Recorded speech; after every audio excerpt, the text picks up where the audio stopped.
Hello दोस्तों, जय हिंद। आपकी अपने यूट्यूब चैनल अजय जी इस क्लासेस में आपका स्वागत है। हम लोग डिस्कशन करने चल रहे हैं आज वॉइस के बारे में। आज हम लोग एक ऐसा सेशन पढ़ेंगे जो यूपी ट्रिपल एसी की होने वाली हाल की परीक्षा है, उसके लिए बहुत ही इम्पोर्टेंट का एक सेशन है जिसका नाम है वॉइस। क्या नाम है? उसका नाम है वॉइस, जिसे हम लोग पढ़ेंगे कि वॉइस कहते किसे हैं और यह किस प्रकार से हम एक्टिव से पैसिव वॉइस में चेंज करते हैं। हम इन सब के बारे में डिस्कशन करने का प्रयास करते हैं। जानेंगे सबसे पहले कि वॉइस है क्या, जिसे हम लोग वाच कहते हैं। क्या कहते हैं? वाच। कहा जाता है कि बातचीत करने के लिए कम से कम दो व्यक्तियों का होना आवश्यक है। एक व्यक्ति जब किसी बात को बोलता है तो उसे वक्ता कहते हैं, और जब कोई किसी बात को सुनता है तो उसे हम श्रोता कहते हैं। क्या कहते हैं? श्रोता। तो कहने का मतलब है कि जब भी किसी बात को हम किसी को समझाते हैं या कन्वर्सेशन का जो माध्यम होता है, कम से कम वह एक प्रकार से कहा जाए दो व्यक्तियों के मध्य में होता है। वॉइस का मतलब अगर हम जानना चाहें तो एक आवाज़ भी होता है। क्या होता है? आवाज़। ये साउंड होता है। क्या होता है? साउंड। इस एक्टिव वॉइस और पैसिव वॉइस के सेशन में हम लोग जानेंगे कि वॉइस कितने प्रकार के, how many types of voice. तो two types of voice, two types of voice, two types of voice. First active voice and second passive voice. Second passive voice. Active voice किसे कहते हैं और पैसिव वॉइस किसे कहते हैं, हम लोग जानेंगे कि एक्टिव वॉइस क्या है और पैसिव वॉइस क्या है। एक्टिव वॉइस की बात करें हम, यदि वर्ब के द्वारा, किसके द्वारा? वर्ब के द्वारा यदि सब्जेक्ट की प्रधानता बताई जाए, किसकी प्रधानता बताई जाए, तो उसे एक्टिव वॉइस कहते हैं। क्या कहते हैं? Active voice. यदि वर्ब के द्वारा सब्जेक्ट की प्रधानता बताई जाए तो उसे हम एक्टिव वॉइस कहते हैं, और जब वर्ब के द्वारा ऑब्जेक्ट की प्रधानता बताई जाए तो उसे हम पैसिव वॉइस कहते हैं। क्या कहते हैं? Passive voice. जब क्रिया के द्वारा कर्ता की विशेषता बताई जाएगी उसे हम क्या कहते हैं? कृतवाच्य कहते हैं, और जब क्रिया के द्वारा कर्म की विशेषता बताई जाए तो उसे हम कर्मवाच्य कहते हैं। क्या कहते हैं? एक्टिव वॉइस को हिंदी में हम कृतवाच्य के नाम से जानते हैं, जबकि पैसिव वॉइस को हिंदी में हम कर्मवाच्य के नाम से जानते हैं। शब्दों से ही स्पष्ट है कि कर्तावाच्य क्या है, कृतवाच्य क्या है या कर्मवाच्य क्या है।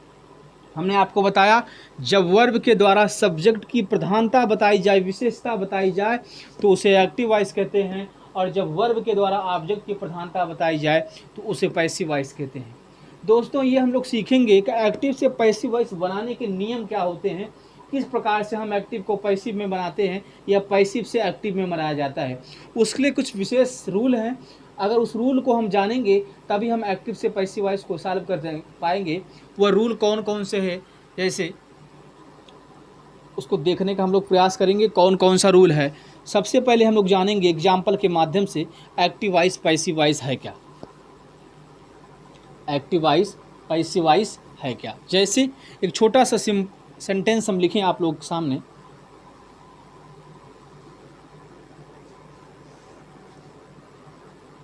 जैसे ही इज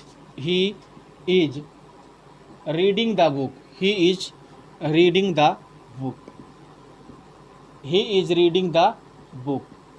यहाँ पर एक सेंटेंस आपके बीच में लिखा गया है कि he is reading the book.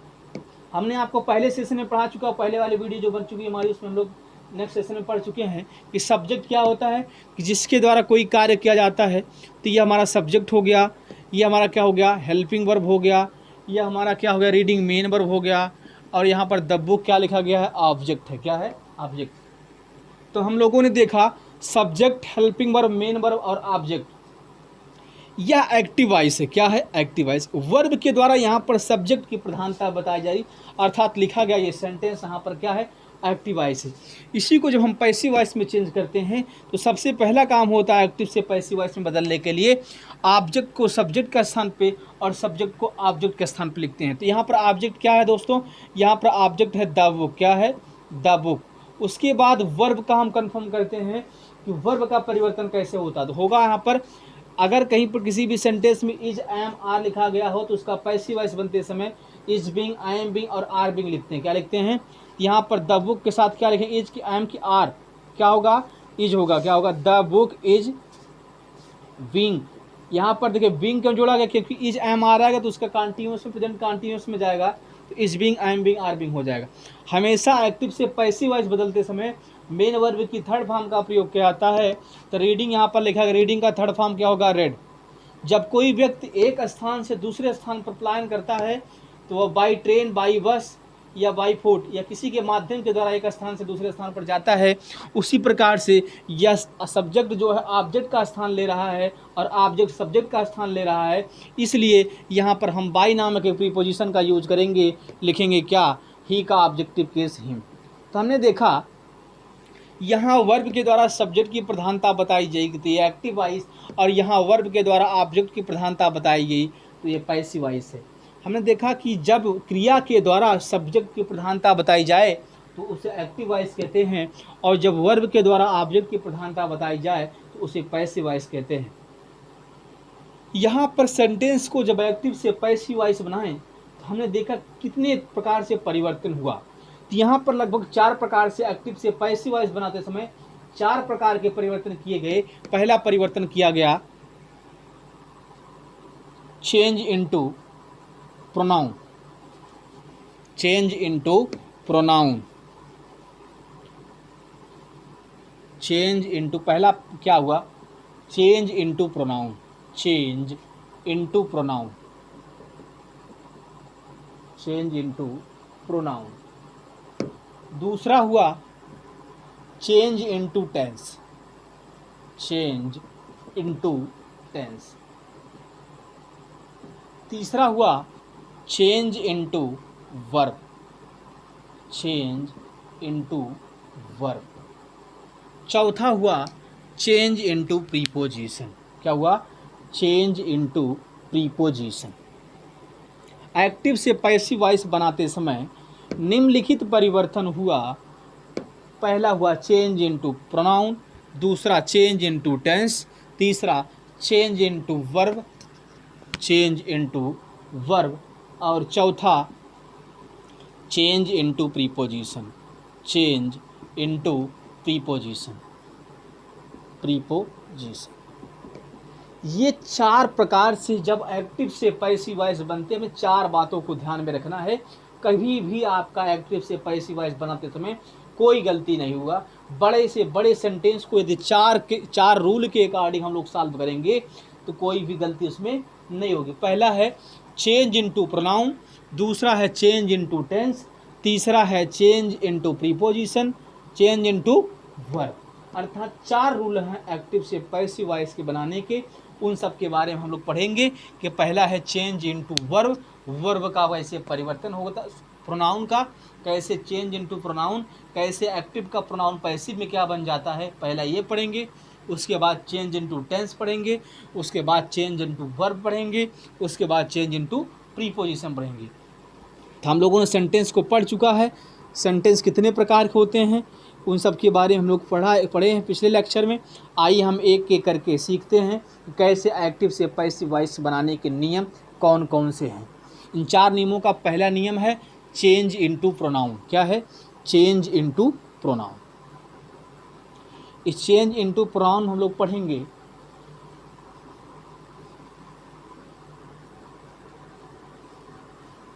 पहला है, एक तरफ हम लोग लिखेंगे एक्टिव वॉइस। क्या लिखेंगे, एक्टिव वॉइस।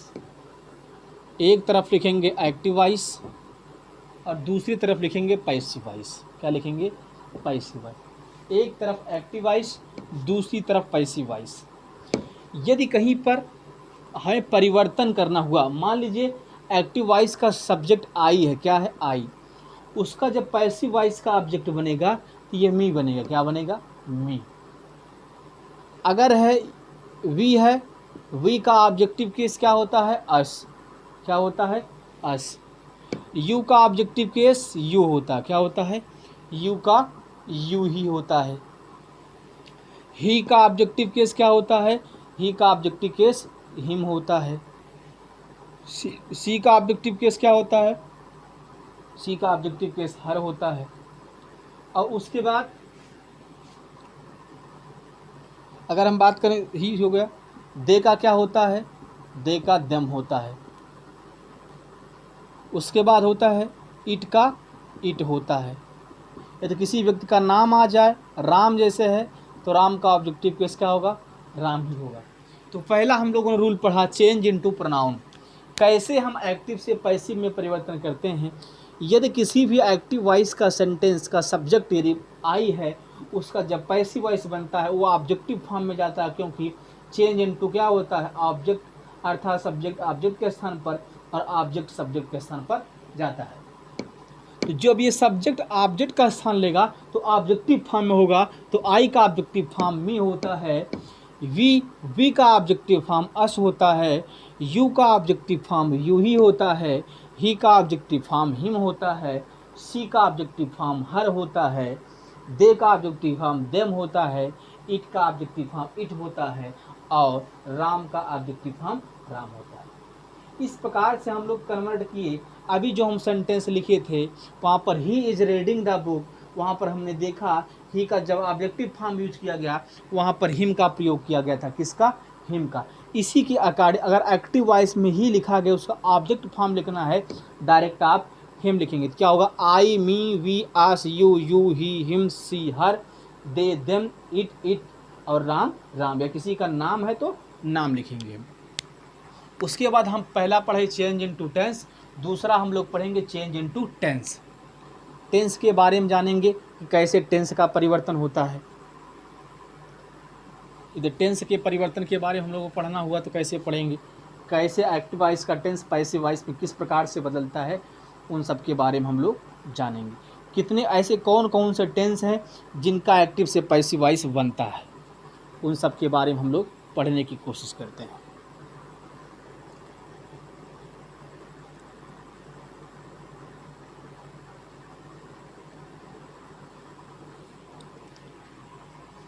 तो चेंज इनटू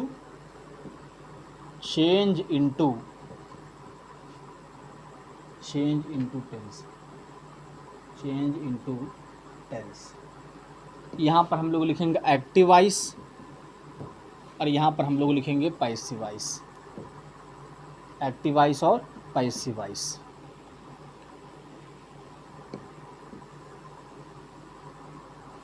अगर कहीं पर सेंटेंस में डू या डज मिले, क्या मिले? डू या डज मिले। क्या?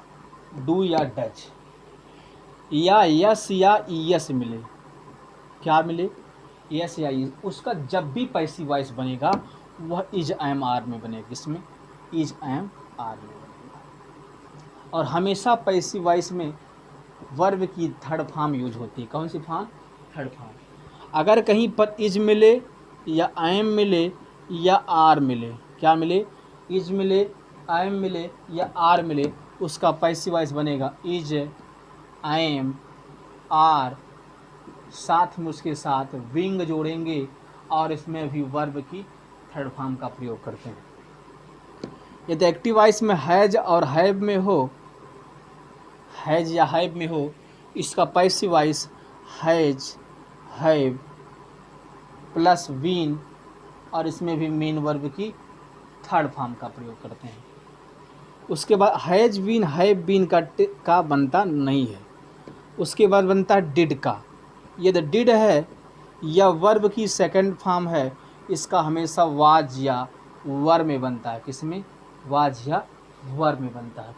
उसी प्रकार से यदि वाज या वर है, वाज या वर है, उसका बनता है was, were plus being, main verb की थर्ड फॉर्म सब में यूज होगा। मेन वर्ब की थर्ड फॉर्म। उसके बाद है यदि कहीं पर हैड हो, क्या हो? हैड, हैड का हैड बीन में, इसमें भी मेन वर्ब की थर्ड फॉर्म का प्रयोग किया जाता है। और इसका भी हम देखेंगे, अगर कहीं पर सैल हो या विल हो, सैल विल को भी हम किस में बदलते हैं? Shall be plus will be. इसमें shall be plus will be में सैल बी विल बी नहीं बनता है। अगर सैल हैव है, विल हैव है, सैल हैव बीन और विल हैव बीन, अर्थात चार टेंसों का पैसिव वॉइस नहीं बनता। पहला प्रेजेंट परफेक्ट कंटिन्यूअस, दूसरा पास्ट परफेक्ट कंटिन्यूअस, तीसरा फ्यूचर कंटिन्यूअस का और फ्यूचर परफेक्ट कंटिन्यूअस टेंस का। 4 टेंसों का पैसिव वॉइस नहीं बनता है।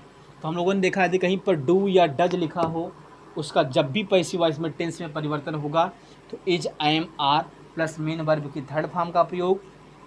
अगर कहीं पर इज, एम, आर लिखा हो, is, am, are plus being plus main verb की थर्ड फॉर्म का प्रयोग। हैज, हैव प्लस इसका हैज, हैव बीन में परिवर्तन, मेन वर्ब की थर्ड फॉर्म का प्रयोग। डिड प्लस वर्ब की सेकंड फॉर्म लिखा गया हो दोस्तों तो उसमें was verb plus being main verb की थर्ड फॉर्म का प्रयोग करते हैं। कहने का मतलब है जब हम एक्टिव वॉइस से पैसिव वॉइस में परिवर्तन करते हैं तो हमें निम्न बातों को ध्यान में रखना पड़ता है। पहला होता है, हमने कहा चेंज इनटू प्रोनाउन, दूसरा होता है चेंज इनटू टेंस। हमने पढ़ा कि डू या डज को किस में बदलते हैं, प्रेजेंट इंडिफिनिट को प्रेजेंट कंटिन्यूअस में प्रेजेंट कंटिन्यूअस के साथ बीइंग का प्रयोग, प्रेजेंट परफेक्ट का प्रेजेंट परफेक्ट कंटिन्यूअस में, फ्यूचर इंडिफिनिट का हो तो उसमें कंटिन्यूअस में, कंटिन्यूअस का हो तो उसके साथ बीइंग का प्रयोग, पास्ट परफेक्ट का हो तो पास्ट परफेक्ट कंटिन्यूअस टेंस में। इस प्रकार में हम लोगों ने देखा कि किस प्रकार से हम लोग परिवर्तन कर रहे हैं कि किस टेंस का किस टेंस में प्रयोग किया जाए। इसी के बेस पे पूरा एक्टिव पैसिव वॉइस आप हम चंद मिनट में सॉल्व करेंगे। अगर आपको ये रूल पूरा मालूम हुआ तो आप एक्टिव वॉइस पैसिव वॉइस तुरंत सॉल्व कर लेंगे। याद करने की ज़रूरत नहीं, जितने प्रैक्टिस आप करेंगे उतना ये क्लियर होता चला जाएगा। रूल ऑटोमेटिक याद होता है, रूल को कभी रटना नहीं है। अब आपको न याद करना, आप जितने प्रैक्टिस करेंगे 4-6 क्वेश्चन को आप प्रैक्टिस करिए, आपका ऑटोमेटिक कंसेप्ट क्लियर हो जाएगा। आइए हम लोग एग्जाम्पल के माध्यम से समझने का प्रयास करते हैं।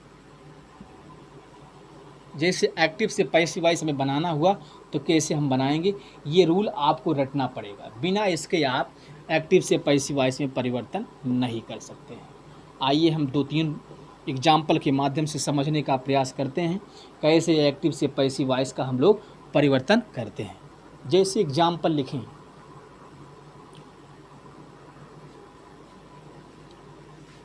हम लिखें यू आर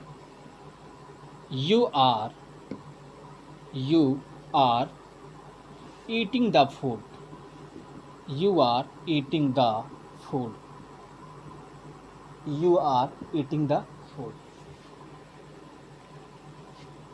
ये हमारा लिखा गया सेंटेंस एक्टिव वॉइस में, किस में है, एक्टिव वॉइस में लिखा गया सेंटेंस एक्टिव। इसे हमें पैसिव वॉइस में बदलना है। कैसे बदलना है, सबसे पहला हमने काम हम लोग पढ़ा क्या, चेंज इनटू क्या, अर्थात सब्जेक्ट को ऑब्जेक्ट के स्थान पर, ऑब्जेक्ट को सब्जेक्ट। ये रूल लिख दे रहा हूँ पहले, चेंज इनटू,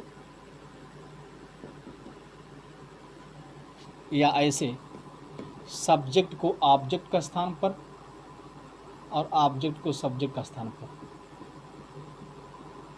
सबसे पहला काम ये करेंगे क्या, सब्जेक्ट को ऑब्जेक्ट का स्थान पर और ऑब्जेक्ट को सब्जेक्ट। तो यहाँ पर पहले क्लियर करिए सब्जेक्ट क्या है और ऑब्जेक्ट क्या है।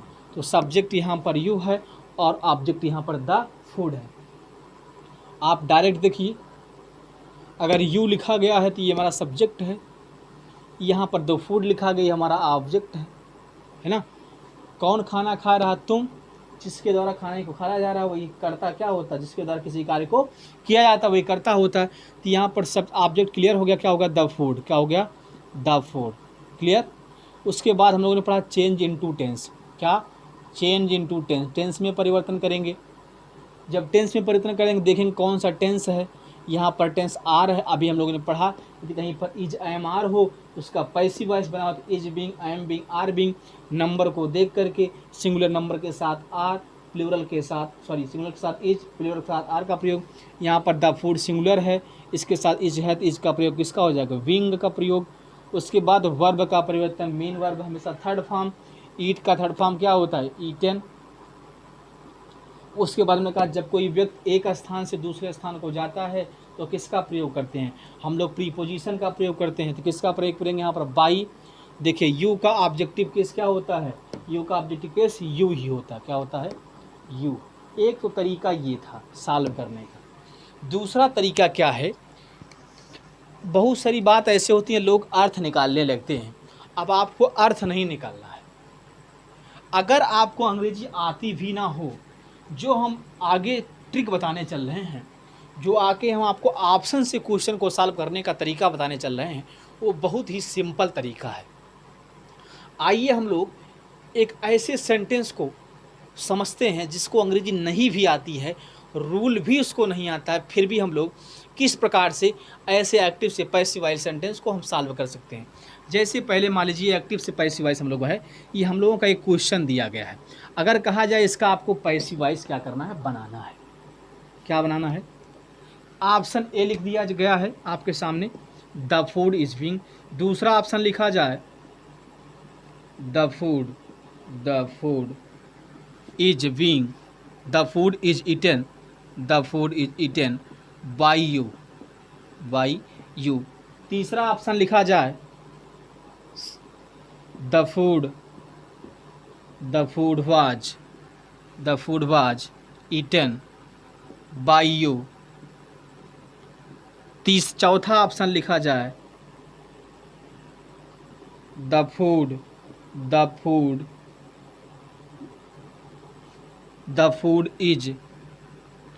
Food is being eat by you. ये 4 ऑप्शन आपके सामने लिखे गए हैं। हम लोग कैसे जानेंगे कि यह लिखा गया सेंटेंस सही है या गलत है? आपको जिसको अर्थ भी ना निकालना आता है वह भी इंग्लिश को बड़े आसानी से सीख सकता है। एक ट्रिक के माध्यम से लगभग अगर आपको थोड़ी सी भी बेसिक जानकारी है, आप इसको चुटकी में सॉल्व कर सकते हैं।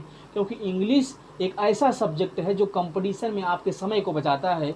आप सबसे बड़ी बात होती है कंपटीशन में समय का, जो समय पर अपने आप में काबू कर लेता है किसी सब्जेक्ट को सॉल्व करने के लिए, वो अभी एग्जाम को क्रैक कर देता है। यहाँ पर देखिए लिखा गया you are eating the food. You are eating food, हमें क्या देखना, क्या सबसे पहले आपके दिमाग में आना चाहिए कि सबसे पहले परिवर्तन तो सब्जेक्ट को ऑब्जेक्ट के स्थान पर परिवर्तन करते हैं। तो यहाँ पर सभी ऑप्शन देखेंगे सब्जेक्ट के ऑब्जेक्ट का स्थान। पहला देखिए सबसे पहले कहाँ से पकड़ में आता है सेंटेंस की, सेंटेंस पैसिव बनेगा कहाँ से। सबसे पहले आप ध्यान दीजिए यहाँ पर टेंस पे। किस पे? टेंस पे। आप टेंस को जब देखें, टेंस को देखने के बाद आप ये देखिए कि इसका परिवर्तन किस टेंस में हो सकता है। इज आर लिखा गया है, इज एम या आर लिखा गया है, इसका परिवर्तन जो भी होगा, सब्जेक्ट चाहे जो भी परिवर्तन हो, आप सब्जेक्ट ऑब्जेक्ट में चाहे जो परिवर्तन हो, परिवर्तन सिर्फ होगा वर्ब के आधार पर। हम डिफाइन करेंगे सेंटेंस किस में लिखा गया है। तो हमने देखा कि जो ये सेंटेंस लिखा गया है इसका जब भी पैसिव वॉइस बनेगा वह इज एम आर में बने। किस में बनेगा? इज एम आर में। तो ऑप्शन में ढूंढने का प्रयास करिए, इज एम आर के साथ जब पैसिव जाएगा is being, am being, are being. हम ढूंढेंगे सब्जेक्ट हमारा सिंगुलर नंबर है, तो सिंगुलर नंबर के साथ किस वर्ब का प्रयोग होगा? तो होगा इज का प्रयोग। इज के साथ बीइंग देखिए कहाँ कहाँ पर आया है। तो 2 ऑप्शन हैं।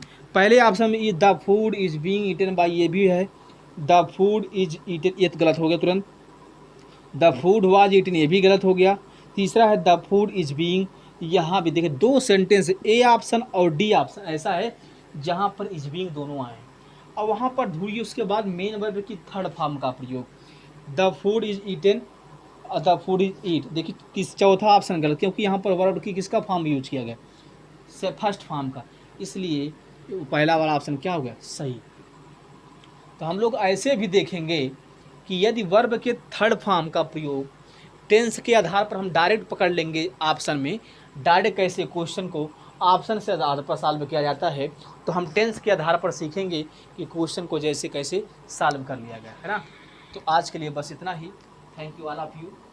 अगर ये आपको वीडियो अच्छी लगे तो लाइक शेयर सब्सक्राइब और जरूर करें। जय हिंद, जय भारत।